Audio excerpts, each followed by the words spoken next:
Albanian terror today.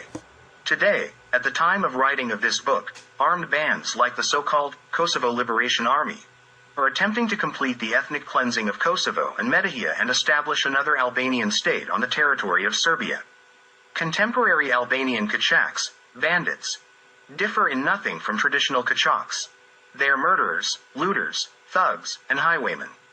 Only their slogans are different, such as Kosovo Republic, Independent Kosovo, and so on, but the goal, essence, and methods of operation are the same.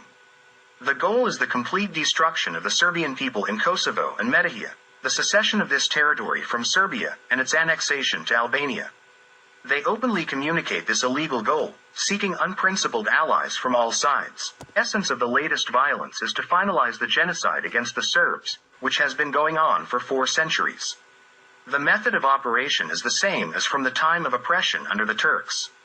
Crops are set on fire and destroyed, cattle are let loose on plantations and cultivated fields, land is usurped, sources are polluted, they set fire to the harvest, demolish houses, attack children while guarding cattle. 18. Saint 254. First of all, there was no counter-revolution in Kosovo, as we are told endlessly by politicians and police officials and public media. A revolution as well as a counter-revolution is made up of relations between social classes, between capitalism and socialism, ownership and self-management. Nothing at all that was not the case. Moreover, the leading illegal separatist groups, the group of Marxist-Leninists of Kosovo and Communist Marxist-Leninist pariah Albanians in Yugoslavia, swear by communism and Marxism-Leninism. We also had such Marxist-Leninists oriented towards the destruction of Yugoslavia before the war. In Kosovo, for reasons that we will examine later, a national rebellion simply broke out, which then escalated into chauvinistic outbursts. 40. Saint 19. After everything, Albanians claim that they, as the majority population, have rights to this Serbian land. So, does any law grant a robber the right to his neighbor's house and property because he has killed and driven away the entire family? No, such a right does not exist. A criminal cannot invoke some democratic principles of majority when he created that majority through murder and persecution, genocide. Democratic principles have nothing in common with terrorism. A robber must be punished for his heinous crime. That is stated in all laws worldwide. The laws of civilized nations strongly condemn robbery and theft. A significant portion of Albanians in Serbia lives without rights, like illegal foreigners, without citizenship and without regular documents from the state in which they live. To somehow conceal this situation, they destroy vital records in municipalities.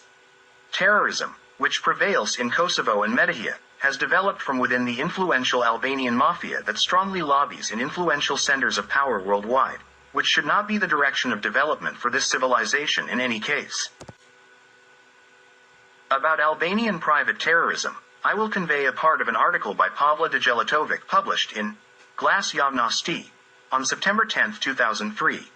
In the early 60s, private Albanian terror against Serbs began to be felt on Kosovo and Metohija, especially in remote areas and where Serbs were in the minority. Parallel to this, there existed state terror by the Albanian ruling bureaucracy, which operated discreetly. From 1966 onwards, anti-Serbian hysteria among Albanian masses was fueled by political forums, through official organs of the province, jihad through Islamic confessional believers, and Catholic clergy through Albanian Catholic believers. Anti-Serbian hysteria could be felt everywhere. In shops, through the mistreatment of Serbs and public ignoring, in the market, in all official bodies, cultural and other institutions. For a document, whatever it might be, a Serb had to go several times to obtain it, and if he did get it, it was illegible, written in Albanian with Latin script. A mixture of Albanian and Latin, and the Cyrillic script as writing was almost suppressed. When someone asked Serbs why they used only the Latin script, they would receive an answer like, "That's what I'm used to, you know, I work with technical terms, and that's one reason, and you see, all typewriters are in Latin script, as well as all technical and other devices. And I'm not a nationalist, so I don't write in Cyrillic." On Kosovo and Metohija, all correspondence was in Albanian, and Serbs were forced to use Latin script. Albanian shepherds, wherever they went, mistreated Serbian shepherds, including students in elementary and high schools and even at universities. Everything that was Serbian or is now Serbian was subjected to ridicule. Albanians whistled at priests or pelted them with stones. Serbian educational workers were humiliated, insulted, and physically attacked. Prominent Serbian individuals, in villages or towns, were compromised in every possible way. Damage was deliberately inflicted on Serbs, serving the purpose of provoking Serbs into conflict. If a Serb did not accept this conflict, they were left with two choices: either to remain silent or to move away. If they accepted the conflict, they would be labeled Serbian nationalists, they would be considered troublemakers, criminals, and would be found guilty in all socio-political organizations, authorities, everywhere, and by all organizations, they would be accused and sentenced. When I say in socio-political organizations, it means that this conflict between Serbs and Albanians, for the sake of provocation, accuses the Serbian participant, and this is characterized as greater Serbian nationalism and chauvinism. It was all skillfully orchestrated so that no matter what, the Serb had to be found guilty. This was a very clever game and psychological pressure on Serbs.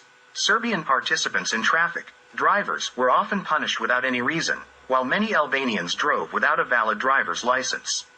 If a debate arose in a conversation, an Albanian would immediately, with a strange attitude, almost order the Serb, saying, "Go to Serbia." Serbian passengers on buses and trains were always pushed, forced out of their seats, and in many cases, expelled and prevented from further travel. Telephone centers were usually staffed by Albanians because they knew both languages, and they would disturb and interrupt telephone conversations for Serbs. Wherever one had to wait in line, usually at the doctor's, Serbs had to be examined by Albanians first before receiving any attention. Where waiting in line was required, Albanians would jump the line. When some Serbs would go to church or celebrate, performing a religious ceremony, they would be punished, especially if they were party members, and many lost their jobs because of that. On the other hand, when Albanians celebrate their Bayram or Ramadan, they do it massively. To ensure that production and other activities would not stop, the party and the authorities would engage Serbs to work instead of Albanians who did not come to work on those days. This was usually justified by claiming that Albanians were uneducated and backward. Serbs, aware of this, were punished. While Serbian children learned materialism and Marxism in schools, Albanians diligently studied their own history. Only Serbs belittled their history and everything their predecessors had created. Hatred, the mother of all evils, has been sown and encouraged among Albanians by the Roman Catholic Church for centuries. After World War I, Italy assumed the role of the Habsburg monarchy in spreading anti-Serbian sentiment and anti-Yugoslavism, with the aim of separating Kosovo and Metohija from the Kingdom of Serbs, Croats, and Slovenes and creating the so-called Greater Albania. Italy particularly fanned the flames of Albanian irredentism towards Kosovo, Metohija, Western Macedonia, and Montenegro. The Vatican and the Roman Catholic Church served as allies in achieving Italian domination through the idea of creating the Greater Albania. Due to the strengthening influence of civil liberalism and realizing that they would not achieve the intended dominance in the state, the Vatican and the Roman Catholic Church became increasingly opposed to Yugoslavia. Among the most dangerous people and destroyers of Yugoslav policy in Albania and Kosovo and Metohija, Yugoslav diplomacy, based on intelligence from confidential informants, marked several Roman Catholic priests in the early 1920s. At the forefront was Archbishop of Shkodër, Deretic, who was identified as an enemy of Serbia and a man who had completely sold himself to Italian politics. Immediately behind him was the Franciscan, Đorđe Fida, called the greatest Serbophobe in humanity, a revolutionary among priests, who was chosen as a delegate with Italian money and appointed as the secretary of the Albanian delegation at the peace conference in Paris. In third place was Provincial Pavle Đodaj, born in Janjevo in Kosovo, who had been educated in Italy. He abused his ecclesiastical authority towards those believers who did not follow his Italophile program. As an anti-Yugoslav and Serbophobe, another notable priest was Don Nikai, who was the editor of the Vesaški Tare newspaper in Shkodër, which was launched and funded by the Italian state. Father Cyril Kani from Bajza Castriati was a priest in Shale. In the attacks on Hoti, he went armed to incite Albanian soldiers against the Serbian army. In the documentation of the Ministry of Foreign Affairs, certain priests are mentioned as Serbophobes, including Marijan Prelic, the Albanian bishop of Bumsi, who was entirely in favor of the Italian occupation of Albania, 53. Page 106, in the documentation, Lazar Mjeda, Lazarus Media, Archbishop of Shkodër, is mentioned as a Serbophobe, who simply sold himself to Italy. He was an instigator of the clergy and the people against Serbian authorities. He was connected with the Austrian Committee in Vienna and the Kosovo Committee in Shkodër, with the aim of provoking a revolution in Kosovo and fighting against Serbia.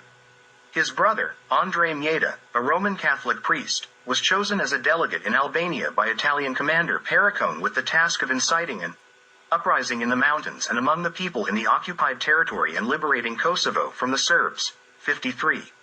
Page 104. Implementing a ridiculous personal policy, Mjeda dismissed Yugoslav citizen priests from church service and replaced them with foreign citizens, Albanians and Italians, who conducted Greater Albanian and Italian propaganda. The foreign priest Sime Pasinic, Yugoslav-oriented, served as the secretary of the Skopje Archbishopric, and Mjeda presented him as an Arna propagator who hates our beautiful country, and as the initiator of all the incidents and provocations by the Arnas in the border areas toward Albania.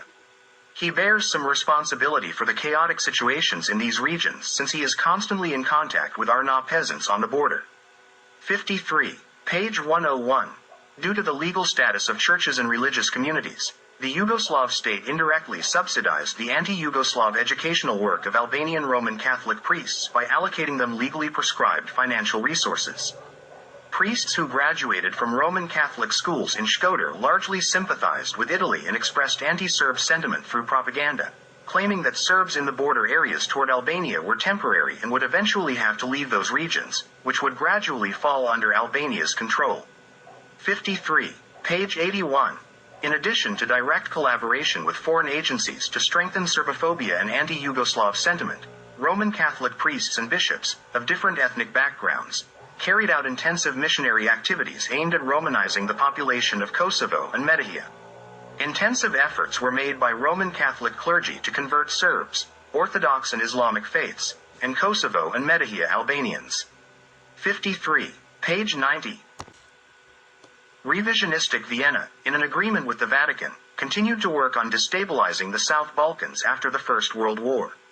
Long-standing ideological allies systematically worked on creating a strong community and political alliances between Muslims and Roman Catholics among Yugoslav citizens.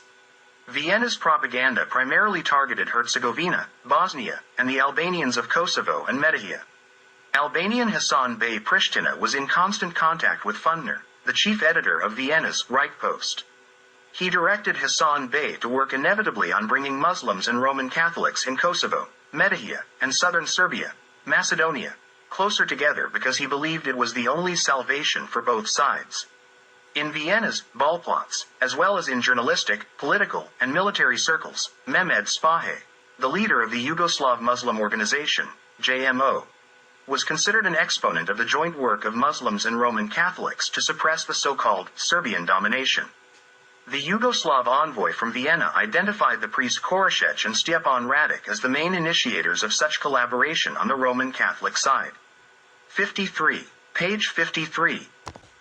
Thanks to an organized mission and proselytism, on the eve of the Second World War, the number of Roman Catholics doubled compared to the situation before the First World War. According to data from Korashec's clerical, Slovenic, in the Skopje diocese, which covered an area of 48,488 square kilometers, twice the size of Slovenia, there were 30,236 Roman Catholics. In comparison, there were 963,288 Orthodox Christians, 790,810 Muslims, and 7,860 Jews. The Skopje diocese had 17 parishes with 26 priests, 12 Slovenes, 10 Albanians, 4 Croats. Among Roman Catholics, the majority were Albanians, around 15,000, followed by Slovenes, around 8,000, and then Croats, Hungarians, Germans, and others. Slovenes and other non-Albanians were mostly involved in missionary work. 53. Page 98.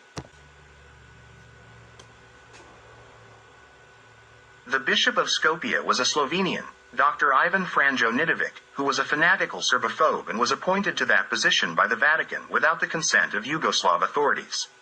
He brought a legion of Slovenian missionaries, also Serbophobes like himself, to Skopje.